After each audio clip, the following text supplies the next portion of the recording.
Hey everyone, welcome to r/Tales from Tech Support, where we get to have a little chuckle at the technologically disadvantaged. I'm Uncle Reddit, and have I got a story for you. Now I'll always work on an empty stomach. Story from a job I had a few years ago, level 1 tech at an MSP. We had one huge customer that took up about 90% of our work. They had this really old company intranet with their own ticketing system integrated into it. All the users used this, and it was the core of all their business processes. They had a clueless development team that was supposed to manage the intranet and assist with any problems with it. And oh my, were there a lot of problems with it. The story of how this software was created is a story in itself. Long story short, it was made about 6 years prior by an outsourced company that went bust soon after making it, so nobody knew how it worked. They hired a load of developers to try and manage this thing. 6 years later, they're still struggling. Anyway, I'd seen this ticket floating around from a pretty high up manager who wasn't able to create, receive, or view any purchase orders. It had been around most of the techs and they were all stumped. The intranet was just spitting a load of code at her whenever she tried to do anything on there. This kind of issue was for their in-house development team to deal with, as it's their software. Also, we just did first-line support for them. We don't have the access to their systems to fix something like this. We were more of a reception desk than a help desk. The ticket had been open for a while now, and it had enough info in, so I passed it over to their developers. They sent it back to me in record time. Wow, I thought. They're on it today. No. They had replied basically saying that they had no idea what the error means, and it'll probably work tomorrow. This was a very common occurrence with them. Well, the ticket had been open for more than a week at this point. So I passed it straight back stating this, and that it's nothing an external T1 can help with. Straight back it came with almost the same response, just copied and pasted. This happened all too often. They just didn't care, and they didn't have phones and never replied to our emails, so getting in contact with anyone specific on their team was very difficult. I was about to go to my manager about it when I got a call, and it was the user from this ticket. Oh joy. It was my job to tell them that their company doesn't care about her problems. In a nice way, of course. Anyways, they completely understood. This was clearly not the first time they'd been through this, but she was high up and needed this working ASAP. I told her I'd get my manager involved and try to get it sorted as soon as possible. While I was on the phone, I thought, might as well take a look at the issue. An eighth pair of eyes on this can't hurt. I got connected over and watched her go through the process to get this error up. I knew the system pretty well, and I knew the error was coming up just before she has to enter the date into the purchase order. The code in the error was just gibberish to me. It meant nothing to a little L1 tech. I happened to glance at the bottom right of her screen as I wanted to know what time it was. Curious. Her date's in American format. No, it can't be. I hate this job. Yep, I changed the date to UK date format, and presto, it started working. Clearly, the internet used the local date and time when pulling through dates, and could only read UK format. When it tried to load the dates, it just failed and threw up the error. I've never had a user as happy as she was. Safe to say my manager got an email praising me. Funny thing was, I was checking the time on her machine because I was hungry and wanted to know when my lunch was. My love for food always comes in handy. I moved away from that company not long after. I had no issue with them, it was the customer I hated, and most of our work was done for them. I've got plenty of stories from my time supporting them, so let me know if you want to hear more. The one about how their intranet was created is a doozy. OP, I would love to hear that story. If you happen to be the one listening to this story here, do me a favor, shoot me a message. You are no longer allowed to reach out to IT. I worked on service desk not too long ago, and we had a frequent flyer always asking for help. It was always the simplest things. Password reset after an hour of already resetting it. Mouse isn't plugged in. That type of stuff.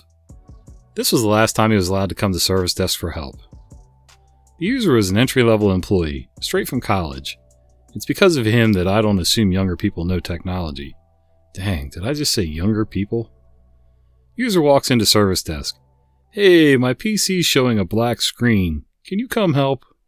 Me, immediately annoyed by the presence of this user. Looking at user and side-glancing at colleague. Hey there, is it turned on? User, I don't know. Me, did you move the mouse to see if it was asleep? User, yes. Me, sounds like it's just turned off. Go make sure it's plugged in and press the power button and come back if it still isn't working. User leaves and comes back 5 minutes later. It's still not working. I get up. He leads me to his desk. I'm kind of annoyed. While he was away, I tried to ping his workstation and it wasn't connected. It was off. I'm 3 desks down and I see the power light isn't on. I walk up and stand there. I see that it's plugged in. I also see the Ethernet port is lit, so it's getting power. So what to do? I press the power button. I hear the fan turn on. I don't even wait to see if it turns on. I just walk away. No words. Nothing. User. Whoa, what did you do? I stop about 10 steps away from him, turn around. I press the power button. Next time I ask you to do the simple thing, please listen. User's colleagues who overheard me said various things like, "Dang, he told you," or "You should have listened," or just laughter. User's manager who happened to be passing me, "Wait, did he just come ask you for help? I told him to just turn it on." Me, "Yep, that's all it was." Manager, "User, you are no longer allowed to go to IT for help. If you need something, you come to me and I'll escalate it if it needs it.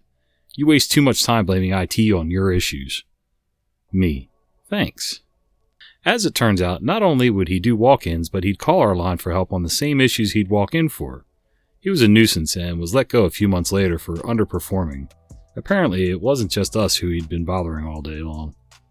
Also, I know I was pretty short with him, but that's just me, to be honest.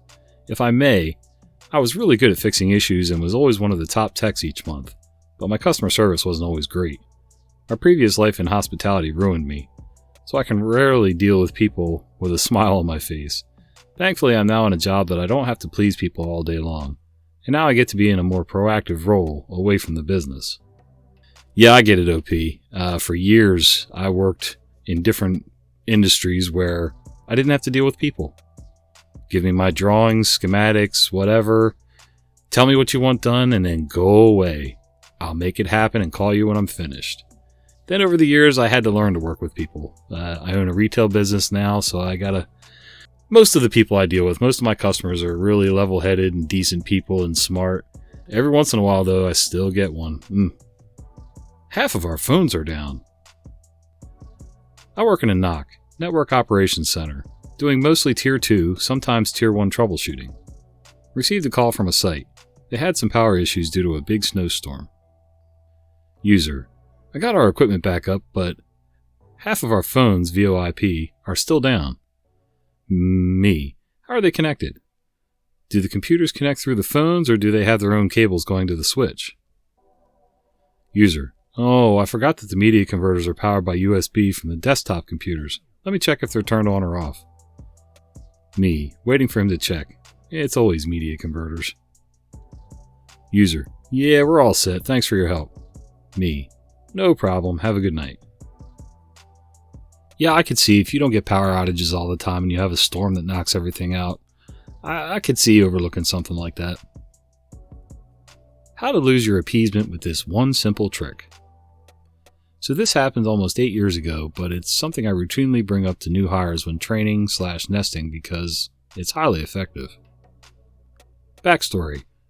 Our company had an issue with a product. We were aware of it, but still had to do damage control. I was on the phones at the supervisor level and had been handling upset customers who didn't think our appeasement was sufficient, and I thought I had heard everything. Cue Queen Karen. When a customer requests an escalation, someone in my role has to take it after the customer-facing advisor briefs us on the case. This advisor warned me I had quite the handful here, and I said, "No worries, I got this." And I joined the advisor when the customer was taken off hold, and we were immediately greeted with, "Effing took you long enough." Due to the issue overwhelming us and management only approving overtime that day, we had a 45-minute escalation queue and our 5 minutes of briefing time had been reduced to 3 minutes. So this customer had been waiting about 48 minutes to speak with me. I was introduced and the advisor left the call. This is when the fun begins. Me. Hello, customer. Customer. I know the CEO, and I'm a shareholder. I know my rights, and if you don't give me what I want right now, I'll hang up this phone and you will be fired. Me. Okay, I apologize if you feel our appeasement offer is insufficient. I can escalate your case to see if we can grant an additional appeasement, but I would need at least 48 hours to see what can be done. Customer: I know the effing CEO. I can call him right now and have you fired, so do it now. In this moment, all my frustration and rage boiled over, and instead of screaming her stupid, I decided to call her bluff. Me, after pausing to regain my composure: Ma'am, I can clearly see you are very important, and since you have clearly stated twice that you have a far more effective path of escalation than any I can provide, I feel it's best that you follow your escalation path. Silence for a good 30 seconds, followed by, What? Me: You said twice during our conversation you can directly speak with our CEO. My escalation path ends far before the CEO or any other senior officer in the company, so I think it's best you follow your escalation path. Realizing she screwed up, she tries to walk it back. Customer: No, you see? Me: No, I simply cannot allow you to continue down this path when you have a far more effective way to resolve the issue. I'll make sure to note this in your case and on your account so you don't have to bother with our less effective escalation path in the future. I hope you have a great day. Click. In case you're wondering what happened, she filed a formal complaint when she called another advisor, who saw my notes and complied with her request. My manager thought it was hilarious and took the extraordinary step to call her and ask why the customer was bothering her staff when she could have dealt with the CEO directly and gotten her preferred resolution. The customer was dumbfounded that we actually believed her and whined about getting the appeasement. My manager held the line on denying appeasement and advised the customer to choose her words more carefully going forward. So yeah, if you call tech support and say you personally know the CEO of the company, you may get an advisor I trained who will close your case and refer you to your escalation path. That is so satisfying when you can call a customer's bluff like that and throw it right back in their lap. Most people know that they had no pull, no power. They don't know who they say they know, or if they do, the person that they know really wishes they didn't know them. User: I know I called the wrong department, but you still have to fix my issue. I'm working a temp remote help desk job taking calls for a company website. This website took the place of another website that all the employees use daily. There was a lot of confusion about the transition at first. Calls have settled down lately. Half of the calls are people that press the wrong button prompt. No big deal. I transfer them to the correct one and everyone's happy. Then this happened. Me: How can I help you? Them: We've been waiting for the service desk to take our call for 10 minutes. So we hung up and pressed the button to talk to another department and got you. You need to fix our account on another website I don't work on ASAP. Me: I can't. I can transfer you over to the service desk again. They'll be able to fix the issue for you. Them: But we'll be in line again. We lost our place in line to call you. You have to fix this. The meeting is in a few minutes. Me: I'm sorry, but I can only help you with the website I'm in charge of. Otherwise, I can transfer you. Them: Can't you put us in front of the line for the service desk? I can't wait 10 minutes again. Me: I can't do that, sir. Them: Fine. Know that you're really messing up this meeting. Me: I'm sorry about that. Transferring you now. I transferred them over. That's like going into a bakery because the milkshake shop next door has a long line, then still demanding a milkshake even though they only have bread. Your stores are right next to each other. Why don't you do the same thing? Sorry, but you kind of brought that on yourself, bud. Yup, couldn't have said it any better myself. I don't understand how people think they can always do a workaround by calling somebody else or transferring to a different department. It doesn't get you anything any faster. Had to disable a DVD drive in order to fix the user's email. File this under Weird Solutions to a Problem.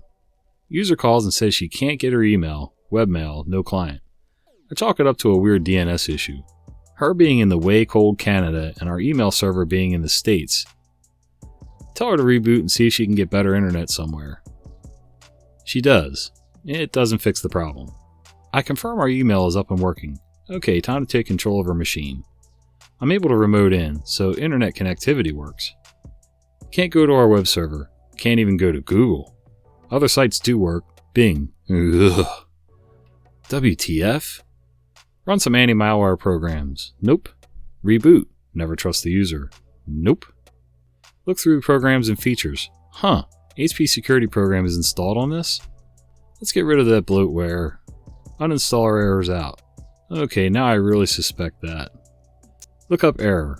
Resolution. Disable DVD and device manager, then uninstall.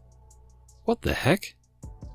Okay, I do that. Uninstall, re-enable DVD, reboot again, and now she can get to her email server properly. Whoa, I don't understand that at all. What's the connection there? What does the DVD player, the firmware, software, any of that have to do with the email server? Any of you guys know? MS-DOS trumps Windows.